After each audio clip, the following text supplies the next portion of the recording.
C+, Look Cypher Season 2. Follow me on all social media platforms. About to get into this freestyle, this performance, this cypher, all that good stuff. Stay tuned.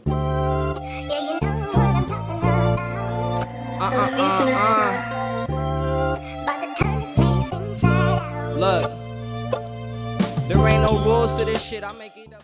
All right, you guys, welcome back to Look Cypher Season 2. On the inside look today, we have C+. How you doing, my friend? I'm good. I like that name of that, the inside look. Yeah. This is like inside look. Yeah, exactly. And you're getting an inside look. Yeah, that's It's the like a chance for you to tell me who you are. Double entendre. It's a chance for me to get to know you. Tell me who you are, anything that you got coming up. I want to know everything about it. I mean, in the time that we have, of course. Sick. Yeah, that would take a long time to tell you everything, but... I know. We working on these hour-long podcasts, so hopefully we can get you on there just so that we can get to everything that we need to. But in a short, we want to know what basically started it all for you here. Is Sacramento your hometown? Yeah, born and raised. Born and raised? You you graduated high school here and everything? Mm-hmm. Okay. I ain't gonna tell you what year I graduated. That's gonna show my age a little bit, but yeah, I graduated from high school in Sac. Went to a little bit of college. Mm-hmm. Dropped college? out. Nope.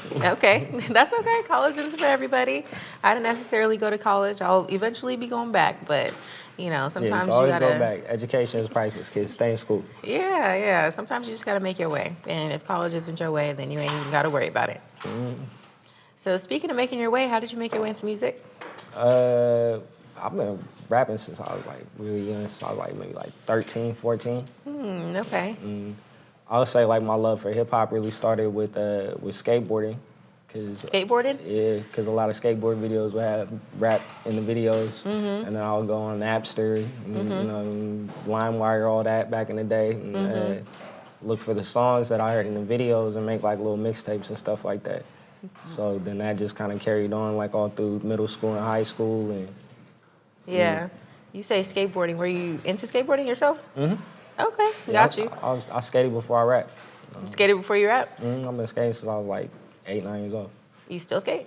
Not as much. I mean, I'll still like push to the store, but this is like a list of things I read, like the man code after you turn 30, and one of the things is like no blood sports. So anything that you could like really severely injure yourself doing, if you have like a lot of responsibilities, it's not like in your best interest to be doing those things. To be doing that. Okay. Gotcha. Unless you're getting paid. If I was a professional, then I'd still be out there then risking it. That's different. But there ain't no reason for you to be going out there and hurting yourself if you don't have to. So since you grew up in like the skateboarding era and things like that, were you into like what I think it's called, like truck fit, like Lil Wayne's like thing? No? You didn't do that. You didn't do truck fit? No, I didn't do truck fit. It was the only reason why I asked is because I know that for a while it was definitely a big thing for a few skateboarders. So I was like just wondering if you were on that era too. Nah, that's like that. I think that was a little after my time. A little bit after? Okay, gotcha. I know you're not trying to tell me what that age. So hold on, let me. I'm old. I'm up there. I just look in. That's a good thing, though. I'm seasoned for a reason. That's a good thing, though. So, because once you finally get up there, you ain't gonna look like you anything. Right. I tell kids all the time, the only thing worse than getting old isn't getting old? Yeah. Explain that one to me.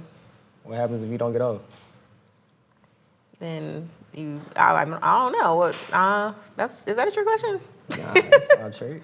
What happens if you don't get old? You're like a vampire type of situation, like Sinners, Michael B. Jordan? You die young. You die young. You know what I'm saying? Okay, yeah. So what's worse? The only thing worse than getting old is it, because you're not here to get old, so. Okay. I thought you was going to like some vampire type thing for a second. Nah. I was like, I thought we was getting in the hoodoo or something. I did not drink from the fountain of youth. Okay. I was like, I don't know, it's man. in the blood. Yeah, exactly. I was like, wait, where are we going with this? Hold on, Fran. So I was like, wait, is this a trick question? Nah. Well, with that being said, I know that you said that you're from Sacramento, born and raised, graduated high school and stuff from here. Do you have any kids currently? No children. No kids? What stems your like lyrics then? Because everybody has some type of like influence or something. I feel like when it comes to like music, and it either stems from like friends, family, hardships, something like that. I would say you pretty summed it up pretty well. Like a lot of those things and just like my life experiences. I think when I first started rapping, I was just trying to be like the the most lyrical rapper and like, you know what I mean, like the most creative and use big words and rhyme the most and stuff like that. But then as I got older, it became more about expressing myself and talking about working through a lot of feelings and emotions, you know what I'm saying? A lot of people, like, they might paint, they might journal, they might, you know what I'm saying, whatever their medium is to express themselves about, the, you know, what they going through. But for me, it was always music. So they kind of just like, I would say just a culmination of life experiences is where my inspiration stems from. Gotcha. And when you said that you started from like a really young age rapping or being interested in music, kind of like preteen, you said you were around like 13 or, you know, just starting to be a teen. Is that something that carried throughout high school for you? Like, were you in any type of like music classes or did you play any type of instruments or anything like that? I guess, what stemmed your passion for music in the first place? Really like my grandmother and my uncle. Like my uncles would play like a lot of old school music. Like my uncle had like a crazy record collection, all a bunch of stuff from like the 70s and 80s and stuff. A lot of R&B, a lot of funk, a lot of jazz and stuff like that. So I would, he threw me off when I was younger, but now that I'm older, I get it. He used to always watch like stuff on TV on mute and then play music. And he had like one of those cool like old school record players where it's like a whole system, like the, you know what I mean, like had this tape player with the CD with the record player on top type thing or whatever. The whole thing. Yeah.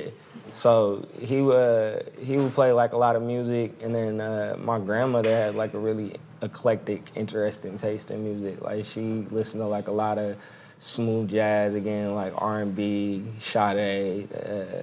She listened to a lot of country music, Brooks and Dunn, Randy Travis, stuff like that.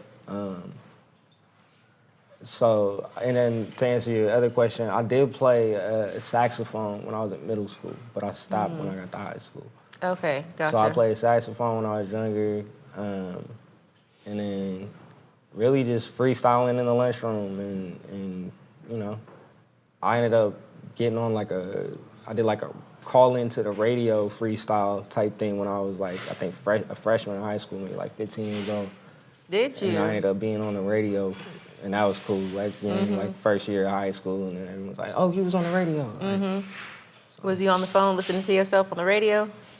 Nah, or did you I would call in Okay. and do it, and then it would play back on the radio. So I wasn't like okay. on the phone, like listening to myself live. Like, okay. But there was one time I did it, I actually lost that battle though, 'cause it was like, so it was like a weekly thing. Like once you win, you call in next week and you do it again. And I was on like my third week, I was feeling myself, and then I lost. And but when I battled over the phone, I was at a house party. And like we made everybody in the party get quiet, like everybody, and it's like cordless phone, like so I'm on like somebody's house phone, And you're just like, rapping in the shut middle up. of the party, and everyone, all my homies telling everyone to be quiet. That's like some movie type. That vibe. really like, is. I gotta like recreate that in a music video or something. That would be tight if you did actually, because that's a cool story. I didn't even know that they used to And then do lost things the back battle. then. Like, and then lost the battle. They had the epic though. moment. Everybody go crazy when I finished and stuff, and then I lost the battle. Yeah, no, honestly, that'd be a dope music video. Actually, you're gonna have to keep that concept in your pocket. I'm not gonna lie. So you were speaking of, you know, your grandmother, your grandfather, how they had this big system that they had, and all these different records and everything like that. Do you think that if they're, you know, I'm not sure if they're still here today, but are they the tight circle that you have, that you could say that they're like number one supporters of you and music and things like that? My grandmother was definitely, for sure. She was, bless her heart, she's no longer here. And my grandfather was just like, I had one of those like hard-nosed, ex-military, like Southern, super old school grandpas. Like he wasn't very like affectionate like that or whatever, but like he just showed love in different ways. So it's like he would always babysit me and like take me to the store and give me whatever I wanted and stuff like that. But little tough love, old school grandpa type thing. vibe. Yeah. But my grandma was super soft, so it was like a good balance, you know. There got to be a little bit of balance, just a little bit. Were you growing up? Were you living with your grandparents, or they were always around, super close to you? No, I was raised by my grandma. You raised by your grandma? How was that? It was cool. It's interesting because I'm mixed, so my grandma was white. So I was raised in like by an older white lady and was like the only black kid in like a lot of my classes and like playing softball and stuff when I was younger or whatever. And then really until like I was maybe like 12, 13, and I moved to a different area and different school and all that or whatever. But it was interesting because like she was very nurturing and protective, but she couldn't really like, she had to work. So it was like I had like a lot of freedom at a young age. Like, so. What'd you do with that freedom? They always say freedom at a young age. That can either go good or bad. I was actually good. Like, now looking back on it, like compared to like, I could have got away with murder. Like, Lord, well, looking back on it, I'm like, wow, I had too much freedom. Right, Like, you know what I'm saying? Luckily, I had some sense about myself, and I was being raised the right way. So it's like I knew to. My mom like always instilled in me like this. Her main thing was always conduct yourself accordingly. Right. But then it wasn't until I got older where I she broke it down like. Sometimes you conducting yourself accordingly or the right response for the situation is going to be something that you shouldn't do or you acting out of character, but you still have to act accordingly. Right. You know what I'm saying? Right. So it's taking a situation at hand. You know what I'm saying? It's not, you can't always let people play with you. You know what I'm saying? You got to put your foot down some way, somehow. But definitely, Grandma was right, because how you conduct yourself in public it goes a long way. Regardless if you think people are watching or not, somebody's always watching. One thing that that somebody said to me, they were like, they're always watching you if you're black, so. I'll give you one from John Gotti. Never say nothing you don't want played back to you on a tape recorder. Right. There's that too. There's that too. And you definitely have to watch what you say in today's age, because a lot of things can be misconstrued.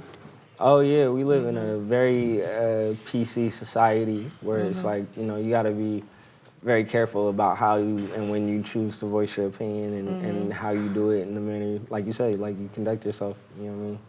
Which, I kind of miss the days where people could kind of just more speak freely. Right. You know what I'm saying? I miss it too. Because it's like, if you're offended by something, like that's your prerogative. That's your choice to be offended. It was that person's choice to say something offensive, but how you interpret it and how you choose to feel about it, you're in 100% control about that. That doesn't make that person any less responsible for what they said or how you reacted. But at the same time, it's your reaction. You know what I'm saying? So if you choose to give it energy, if you choose to criticize it or say something about it or in response or whatever, that's your choice, just like it was their choice to say it. So. Every action don't need a reaction, and a lot of people don't necessarily understand that.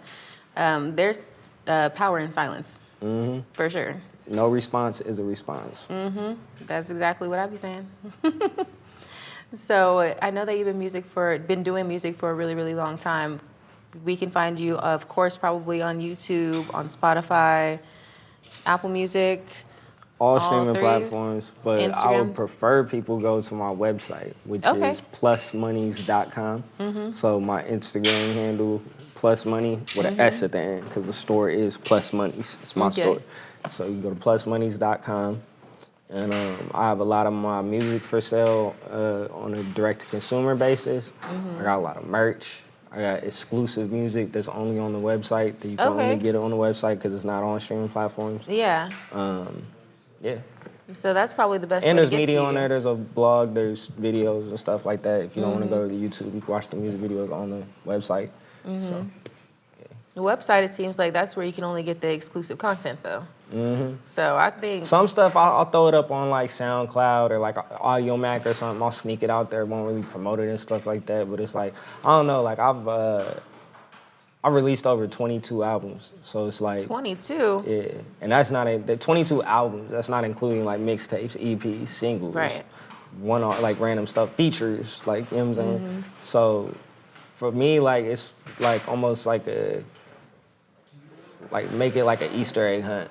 I know Easter just passed. Like it's like an Easter egg hunt. I'm gonna throw this song out over here, and then I'm gonna put this song over here, and then I'm gonna make this video. You can only watch it on the homie website, so we could drive traffic to the homie website. You know what I'm saying? It's gonna be an exclusive for him. Like, you know what I mean? So it's like I make it like a little like scavenger hunt for the fans. Like if you really like, because I feel like the type of music that I make is a certain pocket, and it's really like a niche demographic that it appeals to.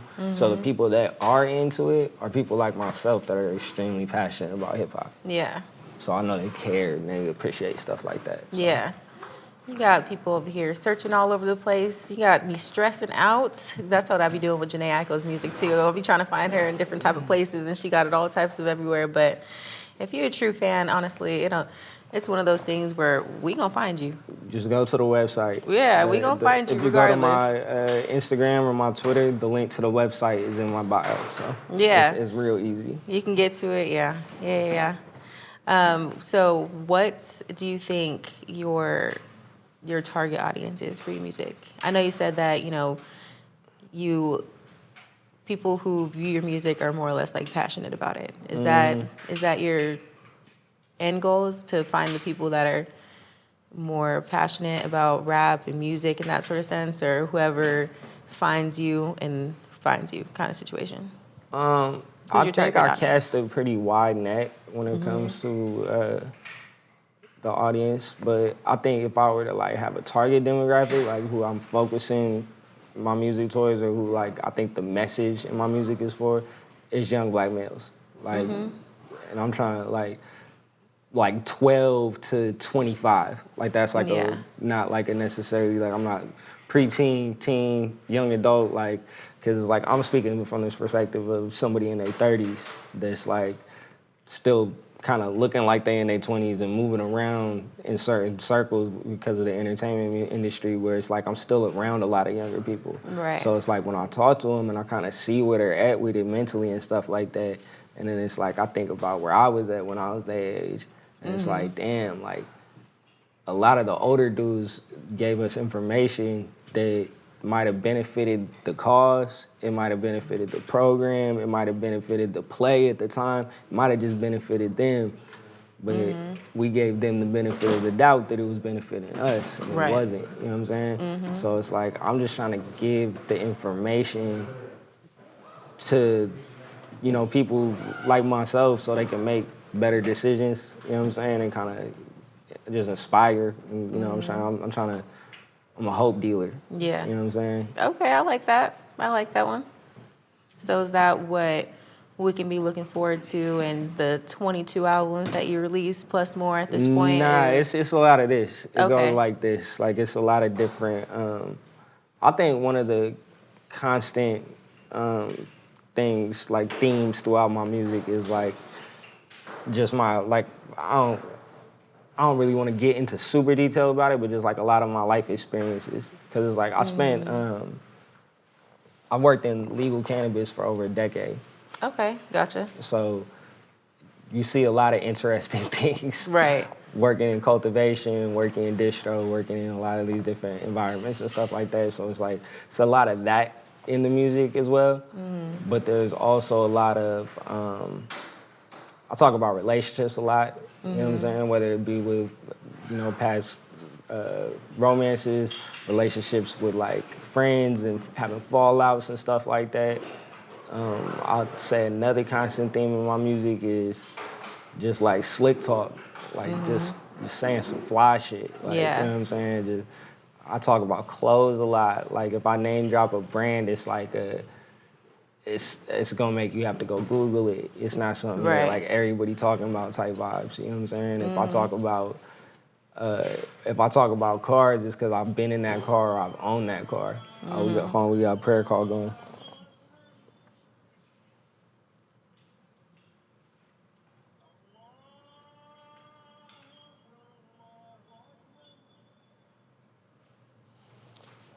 We just made Isha. I had to complete my 5 for the day. You know what I'm saying? But and that's another thing in my music too is Islam. So I talk about that a lot. I think a lot more in the last couple of albums or whatever, as I've been on my deen more and getting more like truer to my faith. But yeah, like I said, like the main I think thing that I'm after is to inspire and just give game. For real. Whether you choose to use it or not, whether you apply it in the correct fashion, that's once I put it out there, I'm not responsible. Yeah. But I will, like, I'm not a person that hides the resources or like, you know what I'm saying? I'll drop a lot of jewels. It's up to you if you want to pick them up or not. Right. You give people that same type of like You put people on game like that in real life too? Mm-hmm. Yeah? Mm-hmm. That's how I got the Okay. name Plus Money. 'Cause Okay. it's like people, that's a misconception too. People think because my name is Plus Money that I'm rich or something. It's like, nah. It's like Plus always gonna come up with a way for us to get some money. You know what I'm saying? So it's like I was always the person that was coming through with the, oh, okay, if you got this, I know my man's got that, and then I know somewhere we can take it, and then now you was broke, I was broke, he was broke. Now we all done made some money because I done put the pieces together. You know what Yeah. I'm saying? Plus money. Yeah. Okay. That makes sense. That makes sense. Because a lot of people, they'll sit here and talk about, they giving people game through their music and stuff like that. But honestly, I'm just like, what are you actually doing? Are you doing the footwork in person or not? Because there's a lot of people who don't want to bring their homies along with them. You know what I'm saying? And sometimes you can't always sometimes your homies drag you down too. I'm not gonna lie about that. Sometimes you have some homies that are always going to be in need of something or wanting something from you, and as soon as you can't provide that to them anymore, then they're gone. There's nowhere to show for it. But I'm more or less talking about the ones who always say they out there helping their community in their music, but then they're not actually doing that in person. They just doing a whole lot of talk, Right. I wouldn't say I'm necessarily like super active in the community, but I'm active within my circle and within Right. my personal community. Yeah. You know what I'm saying? But I shout out my boy Stunning Chips. It's a cat from my neighborhood. He just threw like a really dope, I think it's like the 5th annual one. He's been doing it every year, but he threw a big Easter egg hunt for all the kids in the Thomas. So it's like whenever there's stuff like that I see like my friends that got nonprofits or they giving back to the homeless, I always try and contribute and stuff like that. But I'll never be one to be like, oh, like I'm on the front line for the cause. yeah. Like, nah. I know what my role and my position is and things or whatever. And I think the best form of charity is anonymous. Like, I don't really want to have my face on nothing, even though we've done stuff in the past. We've done giveaways and stuff like that. But also to what you were saying, too, about your homies bringing you down, like, a lot of people don't understand that, like, when you're doing music and you're trying to do it at a professional level, it's a job. Right. So, do your homies come to work with you? No. So that's like one of the things, like there's times where it's like, all right, cool, if we had like a work party and it was friends and family day, which in my industry is the equivalent of me having a show or like a appearance or something like that, then cool, yeah, I'm gonna invite the homies. Right. But when it's like studio time, when it's like I gotta go do an interview or something like this, like, nah, bro, I'm going to work. Yeah, right. You know what I'm saying? And your homies be mad because they can't come to work with you. Yeah, The thing right. So it's like, all right, cool, you want to come to work with me? These are the jobs that are available for people that I work with. Do you want to go learn one of these trades? Right. You know what I'm saying? Because your homie that fake want to rap, but he ain't never gone to the studio and really like took it serious the whole time, been watching you take it serious, but now that it's working for you, he want to take it serious all of a sudden, right? He might not want to go pick up a camera. Right. He might not want to take some business classes at ARC or Sac City and learn how to be a manager. Yeah. He might not want to watch some YouTube tutorials and figure out how to be a social media strategist or a graphic designer or, you know what I'm saying? But it's like, yo, it's plays. Yeah. But it's like I said with the plus money thing, it's like you got something, he got something, he got something, he got something, and I know how to put us all together. But you don't got what he got. Yeah. And he don't got what you got. And if you trying to do what he doing or you trying to play his role, then the play ain't gonna go right. Right. If the center trying to play point guard and the wing trying to play power forward, like you not gonna score. Yeah. Like it's out. So Right. And so like it's exactly what you're saying, and people miss a lot of opportunities that way too. Just like not seeing the bigger picture of the whole thing. You know, because I'm down to play whatever role I gotta play for the team to win. Exactly. Like That's exactly where I was going. my bad to cut you off. Oh, no, That's- you're I, good. I feel like I kind of see where you was No, going exactly, with that. It's like, yeah, exactly. that's how I'm on it. I just told my peoples the other day, I'm like, there's no I in team, but there's an I in win, and I can't win without the team. Exactly. So Yeah. The team got to be willing to win with you, though. You know, like everybody has to have that same like driven mindset. And it goes back to those homies that I was talking about, the ones that just start acting weird because they don't have the same mindset as you do, maybe. And all of a sudden, it's more or less like they're in competition with you rather than trying to like eat you know, with everybody. The whole team gonna eat if you allow them to. I think that I think social media has a lot to do with it, but I think nobody in rap, because you always hear like people talk about like, oh, that's the dude that gets sent to the stove. Like, you know what I'm saying? Like nobody wants to be the dude in the friend circle that's has to do the tasks that aren't necessarily the most glamorous. Everybody wants to be the big dog. Everybody wants to be the dude that goes out on stage and the lights are on. Nobody wants to be the guy that gets all the stuff out the green room at the end of the night and takes it to the bus. Right. And has to go to the bartender and ask the bartender for a bag of ice to go put it on the cooler on the bus. Right. So your mans that just perform can have some cold beverages when he gets done. Because nobody wants to be, people want to be of service, but they don't want to be in a position of servitude. Right. When if you look at the root of the word, they're both the same thing. You know what I'm saying? So, like I said, I can coach, I can be coached. Like, you gotta be flexible. Yeah. So you think that one way to basically kind of like nip that in the bud is maybe trying to keep that circle as tight as you can? Nah, because your network is your net worth. So you gotta like mingle and associate with a lot of people. But as far as like your day-to-day people that are with you, if they don't serve an actual purpose, if they don't have a task that they're doing that contributes to the, I was on this for a big time. My favorite phrase was conduciveness to the program, right? Right. Like every situation, you gotta draw like a Venn diagram in your mind of the pros and the cons, or the benefits or the liabilities of having this person around, and what purpose do they serve? You know what I'm saying? And if there's not more on this side or not enough in the middle, then it's, hey, this isn't conducive to the program. Because if it's not helping, it's hurting. Yeah. So I just look at it like that. Like, if you can bring something to the table, then I got a seat for you. Yeah. If you just came to eat, then you got to wait till we have a potluck. Yeah.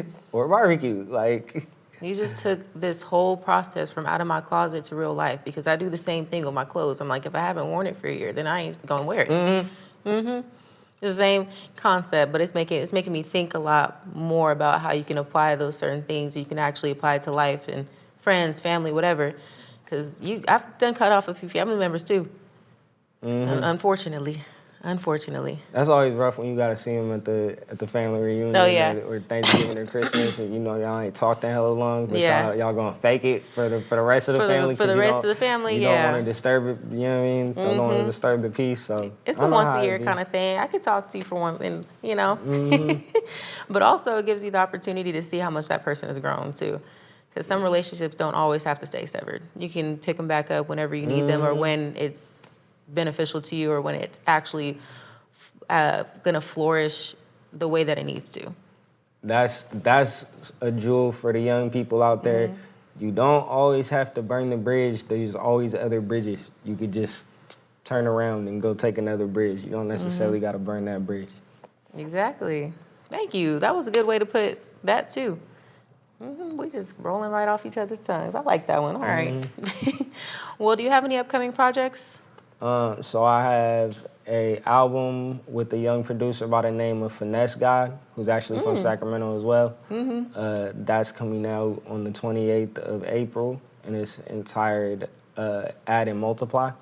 Okay. Because I'm plus and he has like the X at the end of his name. Like, you know how the young kids, they spell their names differently. So me and Finesse coming out on April 28th. I just dropped a project on the 28th of last month called Barksdale and Stanfield with DJ Epic. Oh, yeah. So I'm doing a lot of one producer albums right now to, maintain more of a cohesive vibe. Yeah. So it's not like the sound and the sonics of it are all over the place. You can get in, like, I'm feeling like this. So I got 8, 9 songs that feel like this. Oh, I'm feeling like that today. I got 8, 9 songs that feel like that. So hopefully by the end of this process that I'm in right now or whatever, it's like I got a different project for like every possible mood that you can be in, so there's no excuse not to listen to me. Yeah. But I like that. I'm dropping an album on the 28th of every month this year. And Oh, wow. I'm dropping That's it a lot on the of work. 28th because there ain't 36 days in a month. There's 36, I'll drop it on the 36, but you know what I mean, 28, so we can drop it on the 28th. Okay. Is there a reason for 36 though? Got quiet on that one. I almost got you. Try to Vlad TV me. I almost got you. Well, all right. Looking forward to seeing the project that you have coming out on April 28th. And what do you think we can expect from this album with Finesse? Because you said that you want to stick with one producer, MC, or something like that. What's the vibe? This vibe is a little bit somber, a little bit gloomy, Gotcha. a little bit very introspective. And then we just wrapped that up and packaged that up and garnished it with a lot of slick talk and a lot of wordplay and a lot of clever metaphors. Okay. And of course some dope production. Like the Yeah. beats are amazing as well. But we just did like a lot of, when we were finalizing the album the other day and we got to like the 8th or 9th song and I looked at him, I was like, yo, this whole vibe is like kind of like melancholy. Yeah. You know what I'm saying? And he broke down how like, you know, he was staying on the East Coast and when you're in different weather conditions, that seasonal depression hit different. Yeah, You know no, what I'm he's saying? right. So it's like he was sending me all these beats that got these dark chords and loops and everything or whatever, and that was just evoking those type of emotions from me or whatever. And Yeah. I told him, because we got over like at least 20 songs together, right? Oh, wow. At least, probably more. But I told him, I was like, bro, when you create with somebody so much, y'all start to be in sync. So it's like you was feeling one way when you made the beats on the East Coast, but you sending them to me on the West Coast, and we, you know what I mean? It's Just- bringing the same vibe out of me because Yeah. we done worked together so much. You know what I'm Yeah, saying? I think that makes it a lot easier.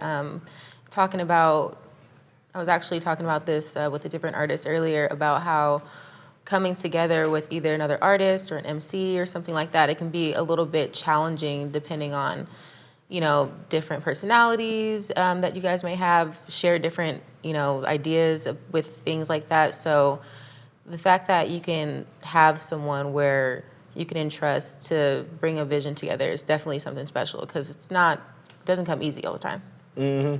I always say that, like, I'm producer's favorite rapper. Like, Okay. I'm producer's favorite rapper because it's like, if the beat hard, you probably gonna get the song back in less than a week. Like, The return is... if I'm in a zone, like, I'll send producers to send you like 5 beats and not think that you're gonna rap to all 5 beats. You know what yeah. I'm saying? Like, it's like if the beat hard, like, I might not rap to it today, I might not rap to it tomorrow, but I'll eventually mess with it. Yeah. And so it's like, I think a lot of dudes just aren't that good, to be honest. Right. Like, so it's like, you might want to work with this dude because he's popular, but you don't really like his music like that. You just trying to, you know, he rap to your style beats. So you're like, Yeah. oh, rap to one of my beats because I know how to make beats like the type of beats that were on your last album. And it's like, you might not even really like that dude's music. Right. Some people, you know, just try to do things so that, and I mean, that's just the whole music industry. I think in general, it's the fact that, you know, you try to get on with people so that they can also put you on in a sort sense and, you know, you get mentioned. Something might just so happen to blow up and you just so happen to be on that song. You might be one of the 5 people that wrote that song. You ever go down the whole thing after the song on Apple Music and there's like 17 people that wrote the song? That be throwing me off. It be throwing me off. What did y'all all just write 3 words? It be Like, throwing me off. like, how did that even happen?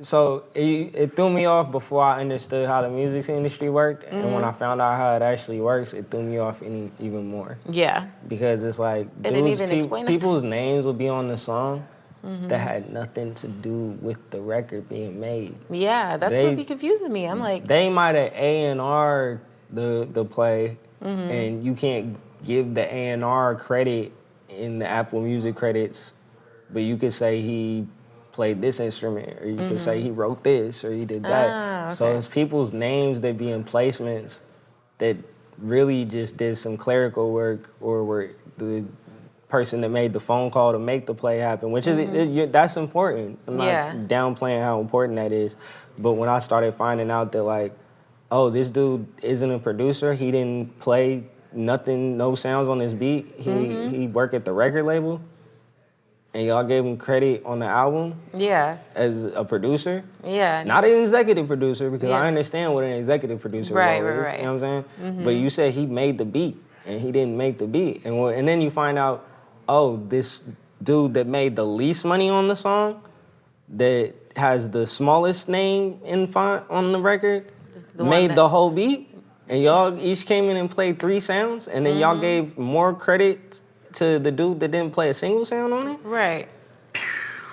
It's just like, I don't even know how that, I mean, shoot, we don't even have all the time to be talking about Yeah, it. the but industry model is, that's why everyone should go to my website, plusmoneys.com, and buy the music direct to consumer and support the artists. Because artists out here fighting for royalties and stuff, and it's only 1/7 of a penny. 1/7 of a penny? Yeah, it's not even a whole penny. You make 1/7 of a penny per stream. They sound like the gas station over here charging $1.99 and 1/9 of a penny. Man. And they only giving you 1/7. I didn't even know that you could break a penny into 7 or 9. Okay. Well, anyways, one more time, please let them know where they can find you and your platform and everything like that, so that we can wrap this up, honey bun, because I can sit here and talk to you forever. Right. Plus Money on Instagram and Twitter, plusmoneys.com. That's where everything's at. So. All right, y'all. Once again, this is Look Side for Season 2, and we up out of here.